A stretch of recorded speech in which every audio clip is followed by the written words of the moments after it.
Hello team, welcome to another ATP Geopolitics video and myself Jonathan M.S. Pearce. Today I'm going to talk to you about nothing concerning global geopolitics. This is a corrections video. The other day I made a statement about the two-fingered salute. That's what it looks like, and in the UK it is somewhat rude. And I completely messed up my explanation of what is arguably the urban myth that has developed around its origin. So I just want to speak to you about its origin and where it may have come from and where it probably didn't come from. So it is a sign that is particularly well known in the UK, although it's becoming less known. Actually, it's being replaced by the middle finger gesture that I think shows a form of American dominance in the cultural world. But it is essentially the same kind of gesture. It's prominent in the UK, has been in, or is in Australia and New Zealand as well, and was in Canada, although I believe it's died out in Canada. It was prominent, I think, around maybe the 1940s in Canada, and it kind of just means up yours, right? So as an insult, we've seen it in popular culture quite a bit, although it's interesting that Winston Churchill, who made famous the V for Victory sign, got it wrong initially to do that, and we'll talk about that soon. So it's this insult that has been kicking around for some time. How long, we're not quite sure. I'm just going to read you the Wikipedia entry for the origins of the sign. A commonly repeated legend claims that the two-fingered salute or V sign derives from the gesture made by longbowmen fighting in the English army in the Battle of Agincourt, which was 1415 during the 100 Years' War. But no written historical primary sources support this contention. So I was talking about it being used the wrong way round. It's actually by English bowmen as a sign of defiance, because the origin legend states that English archers believed that those who were captured by the French had their index finger and middle fingers cut off so that they could no longer operate their longbows, and that the V sign was used by uncaptured and victorious archers in a display of defiance against the French. In conflict with this origin myth, the chronicler Jean de Wavrin, contemporary of the battle, reported that Henry V mentioned in a pre-battle speech that the French were said to be threatening to cut off 3 fingers and not 2 from captured bowmen. Neither Wavrin nor any contemporary author reported the threat was ever carried out after that, nor other battles. Nor did they report anything concerning a gesture of defiance. The first unambiguous attested evidence of the use of the insulting V sign was in the United Kingdom, and it dates to 1901, when a worker outside Parkgate Ironworks in Rotherham used the gesture captured on film to indicate that he did not like being filmed. And indeed, this is the picture. So you can see this guy here. Now, what's interesting is that this Ironworks in Rotherham is obviously a working class context. And that could be why in the 1940s, Winston Churchill did that, not thinking it was rude, because he wasn't from a working class context. Okay. So Peter Opie interviewed children from the 1950s and observed the law on and language of school children, 1959 book, that the much older thumbing of the nose, cocking a snook, had been replaced by the V sign as the most common insulting gesture used in the playground. So 1950s children are doing it. But this is a relatively new thing. So it was replacing an older thumbing the nose. Between 1975 and 77, a group of anthropologists, including Desmond Morris, studied the history and spread of European gestures and found the rude version of the V sign to be basically unknown outside the British Isles. So in the book Gestures, Their Origins and Distribution, published in 1979, Morris discussed the various possible origins of the sign, but came to no definite conclusion. So, quote from the book: because of the strong taboo associated with the gesture, its public use has often been heavily penalised. As a result, there is a tendency to shy away from discussing it in detail. It is known to be dirty and is passed on from generation to generation by people who simply accept it as a recognised obscenity without bothering to analyse it. Several of the rival claims are equally appealing. The truth is that we will probably never know. So this claim of the Battle of Agincourt is almost certainly a myth. Let's have a look at it in a little bit more detail. Taste of History gives us an article dispelling some myths, the two-finger salute. We're going to go down to here. The two-finger salute, the infamous two-finger salute or V sign, is considered either a symbol of defiance and victory or an insulting gesture.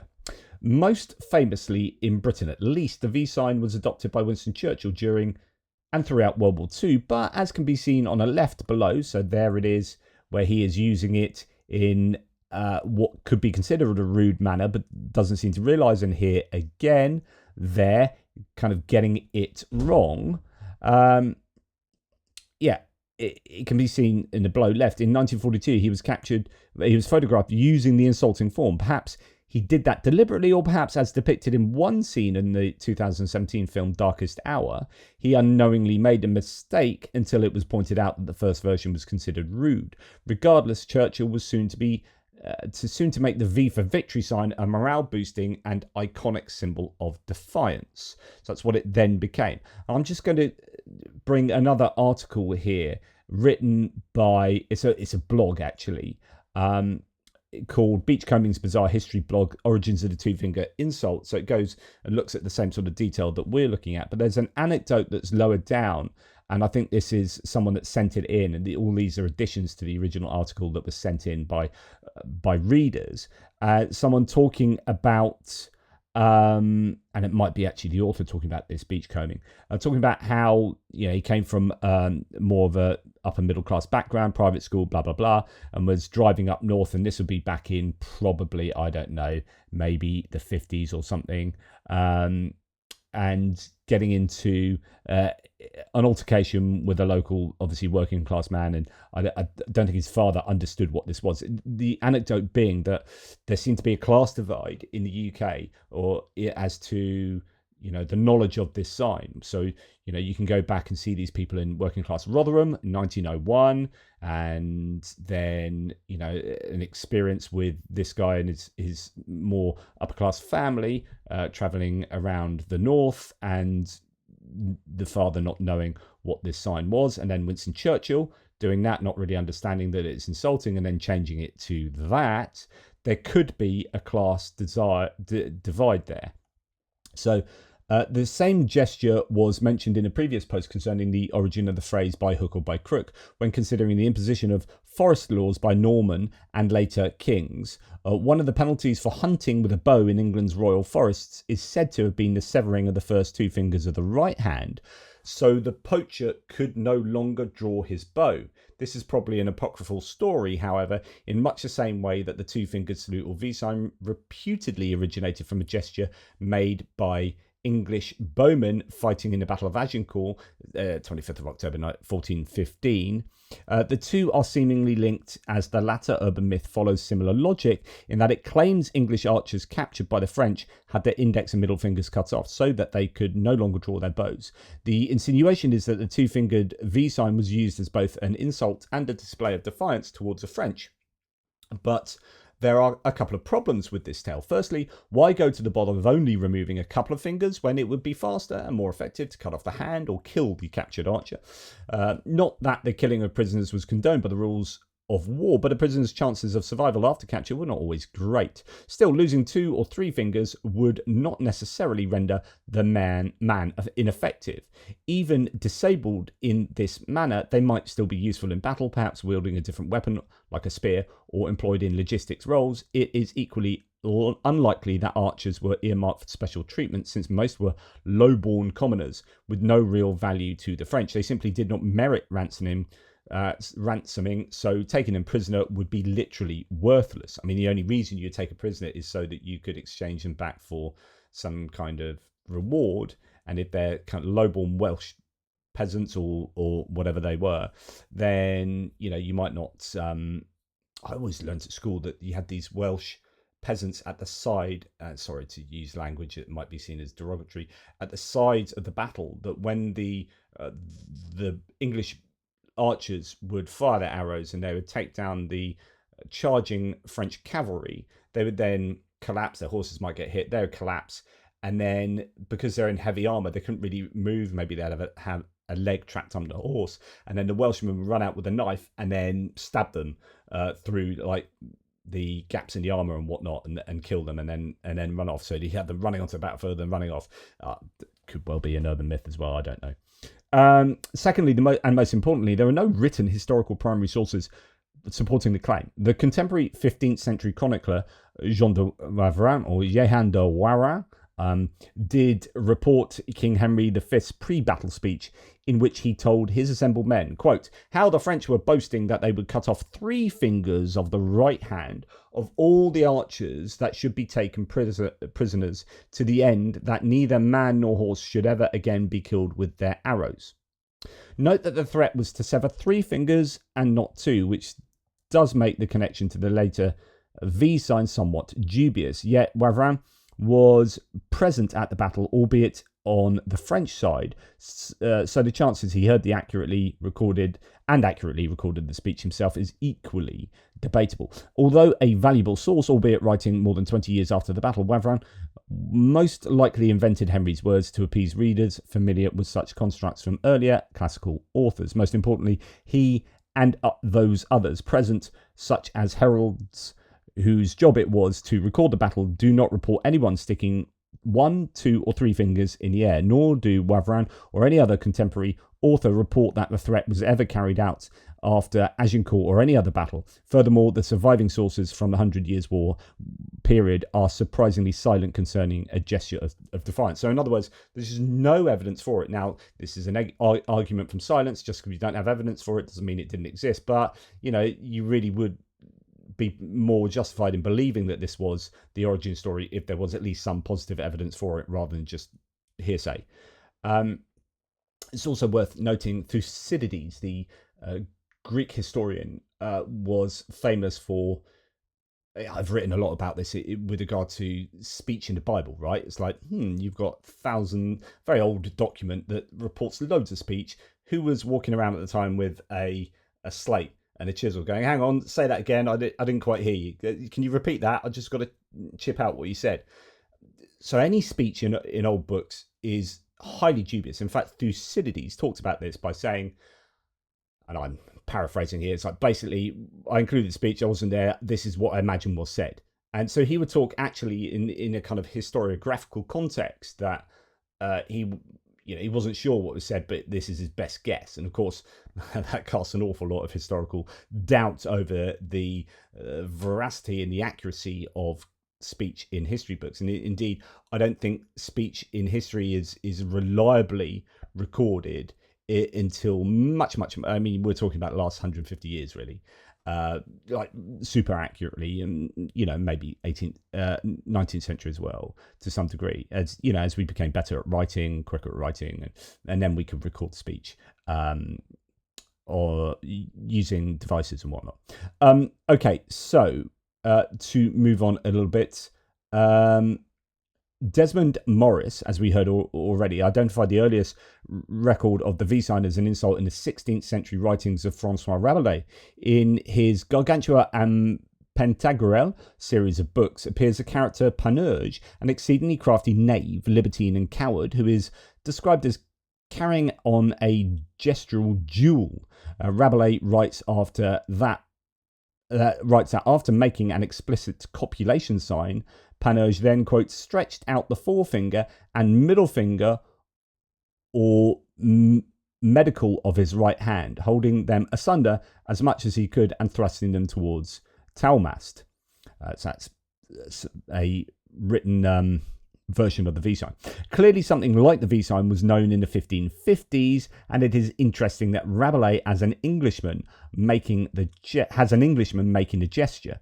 Even so, the gesture disappears from the historical record not reappearing until the early 20th century in footage filmed by Mitchell and Kenyon in 1901, which you've already seen. In the still shown right, men are shown standing in the line outside the Parkgate Iron and Steel Company in Rotherham. One of them, clearly not too pleased about being filmed, presents a clear two-finger salute to the camera. So we have a description of a possible insulting gesture in the 16th century that seemingly disappears and avoids being depicted or described for the best part of 400 years. So sometime thereafter, perhaps in an attempt to explain its origins, a jingoistic tale about the reviled French threatening to capture and mutilate plucky English archers at Agincourt surfaces, yet there is no evidence to connect the two-finger salute to the battle and little else to establish the V sign's origin.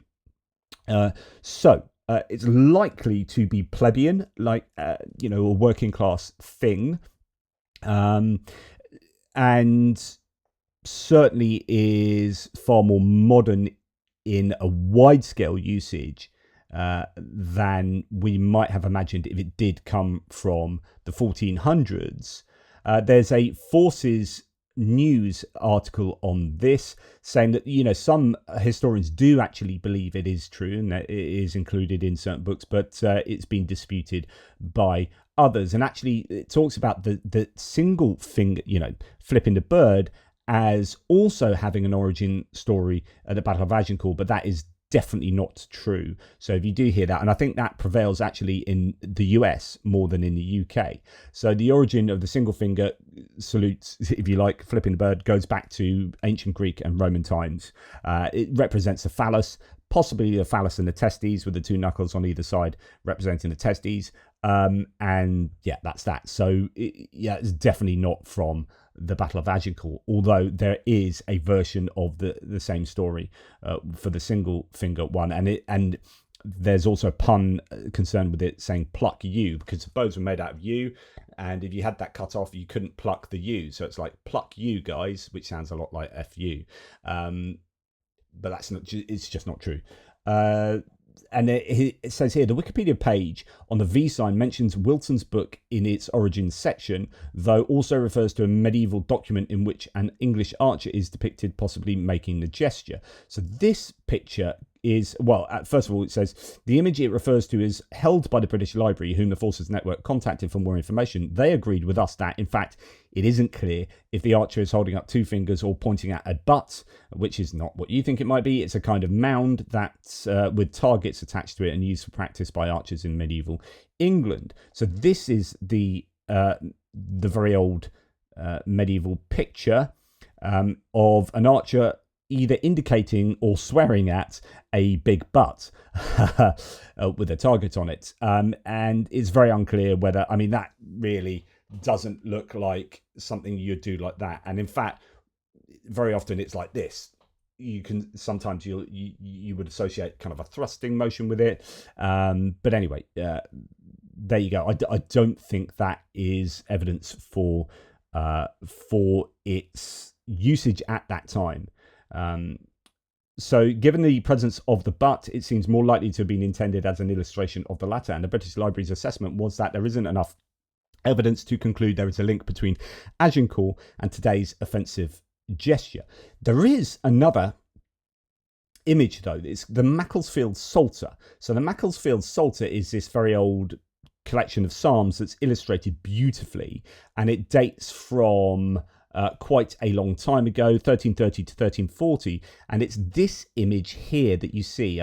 You can see it here on the original page. You can go and check out the whole of the Psalter there as it is uploaded online. But essentially, this is the image, which does seem to show some weird face-butted, winged, I don't know, thing with possibly trotters at the back there, putting up two fingers to someone blowing a trumpet, or I don't know. Does that mean anything? Who knows? I've seen very little writing on this. I see the reference to this, but no one explains this picture.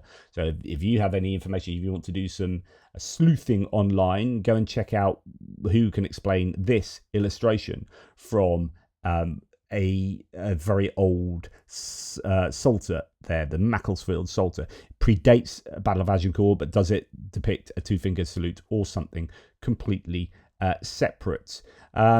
what else is worth mentioning? Yeah, just the lack of evidence from the battles, I think, is prevalent as an argument against. So the argument from silence can be used as a sort of informal fallacy, but it's also very relevant. If you would expect there to be evidence of something and that evidence is missing, then it is disconfirmatory evidence of the initial claim.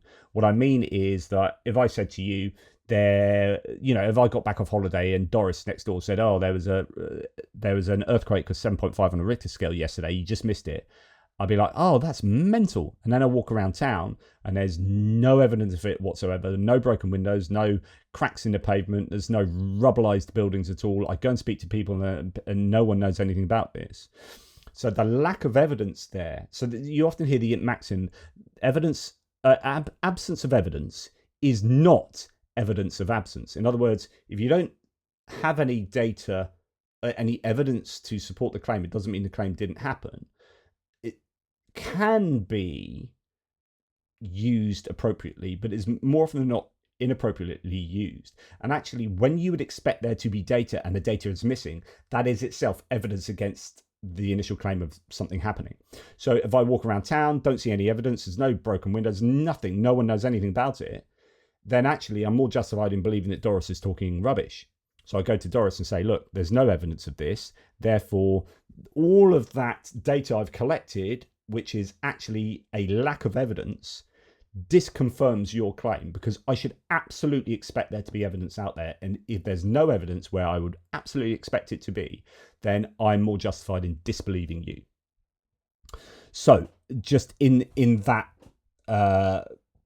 in that using that train of thought, here on the beachcombing blog piece, I too remember hearing the origin of the two fingers salute hark back to Agincourt era France, and the English bowmen showing their enemies their fingers were still present, for the French would cut them off when a bowman was taken prisoner. A great origin story, but just too convenient. And there's actually an argument to say, this person says, from work I've done in the domain of looking at these kind of explanations, if they are really sweet explanations that sound really cool and